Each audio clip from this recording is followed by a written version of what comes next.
What's up, guys? Okay, so today I'm using the FlexiSign Pro 10, and I'm going to be cutting out the Delray Beach Rocks. I mean, excuse me, tongue tied. The Delray Rocks football logo for the team here. So I'm using FlexiSign 10 Pro, and I'm using the Seiki 1350T cutting plotter. I've already went ahead and cut some of the logos out already. As you see, I haven't weeded them yet or anything like that. But this is a great plotter, you know, for the reviews and everything. So here I'm gonna go ahead. Oh, guys, excuse me, I dropped my charger. I'm already plugged in. Oh, dropped it again. Excuse me. So here I'm gonna go ahead and send the cut files on over to the plotter. I'm gonna go ahead and highlight them right quick for you. Highlight 3 of them. Right quick. Oh, not the number. Don't need the number.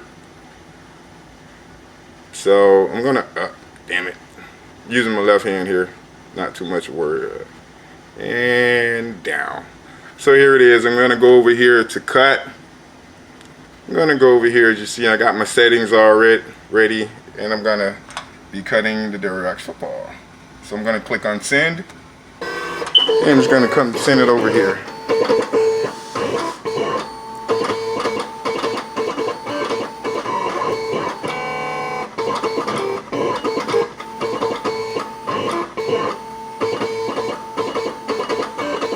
Again, this is an amazing plotter. The Seiki 1350T. I use it to cut vinyl, tints, letters, and graphics.